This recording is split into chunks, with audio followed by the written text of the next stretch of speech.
Welcome to another of our carousels, an attempt to make memorable presentations of fundamental notions that are useful in clinical medicine and in general. The name of this carousel is Real Royal Reality, but recently we had elections in the United States, so there is a real royal mess. But what is important is that in English, the mess is not so much Republican. It is that the root of the word real is dual. In English, it became fused. Let's click on this image. All of them are clickable to be able to read better. Real comes from the Latin res republic, realis, surrealist, and so forth. And the fusion in English of real also is with rex, meaning king, royalty, and then points toward regulations, realm, and so on. And indeed, that is the mess we have. Some people think Republicans, which should be democratic, are behaving like royalty. Let's go on to further etymology.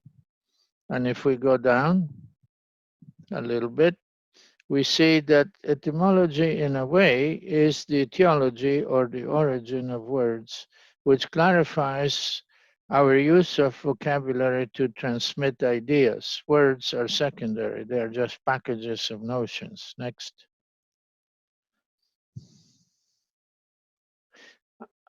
And to make this memorable, we rely on artists. Why? Because they extract the essence. A photograph is everything real.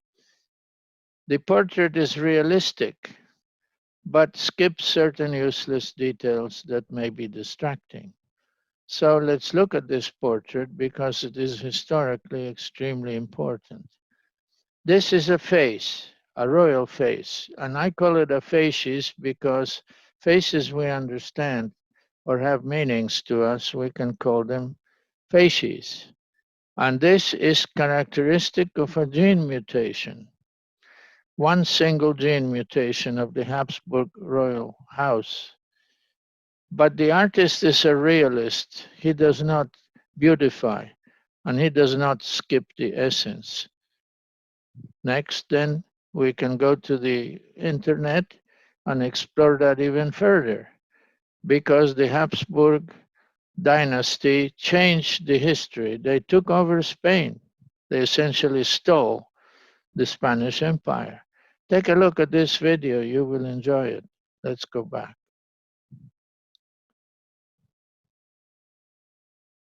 And if we continue with this, who is this fantastic artist?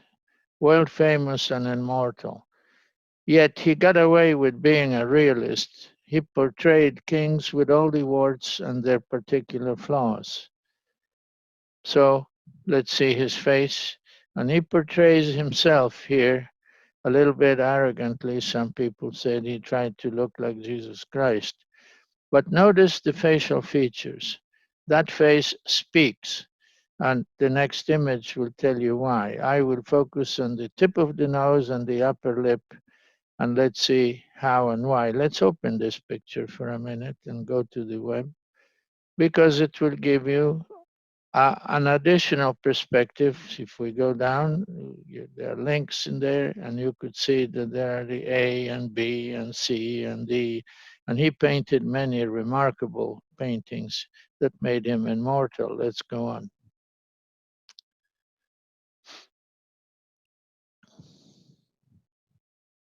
So here is then the tip of the nose and the upper lip.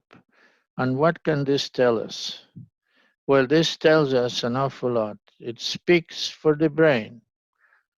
How can we read about the development of the brain from the morphology of the upper lip?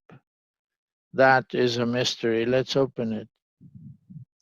And perhaps we can dispel the mystery a little bit because that groove in the upper lip and the edge of the upper lip that looks like the bow, which is called the Cupid's bow, tells us that this individual was not damaged by alcohol during the embryogenesis while he was in his mother's womb. Let's open it. This is very important because it rules out an important cause of human developmental disabilities. And if we go further down, there is more text to it so that you can again take explorations your own way to the degree you like or to skip. So let's skip now and go back.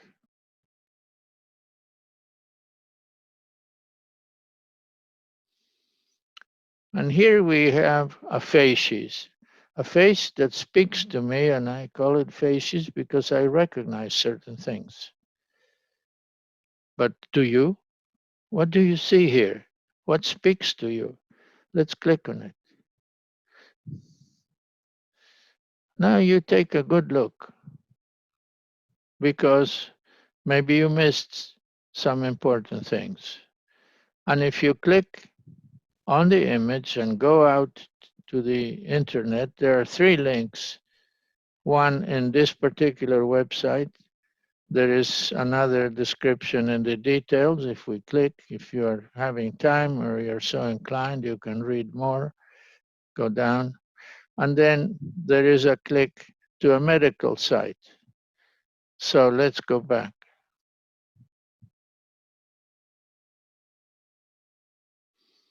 And in view that this is to be a short presentation, next is the last image, again by a realist artist. Here is his, let's say, initials or monogram and the date 1506. That should be enough to tell you who he is. But if not, let's click on the image. Now, what do you see? I see plenty, at least one, two, three, four anomalies. How many do you see? Let's click. And this website is about arts and artists, but it has some comments that are of clinical nature. Again, it will provide a link to a medical website where you may find even more. So what is that I see here? I see an enlarged head or hydrocephalus. I see asymmetric anomalies of the ears. What do I see? I see a deviation of the right eye, a pathetic deviation, because that's the pathetic nerve of the sixth pair of the cranial nerve pairs. And what else? I mentioned three. We're missing one more. What is that? Think of it. What is it? And I then will provide the answer. Where is the hair? Take a look again and again. All of these signs are signals, and the signals put together give you a mystery. I would propose that this child has tuberculosis and the tuberculosis infection affected the meninges. That's just a hypothesis. But is it rational? Is it realistic? Who knows? Let's go on.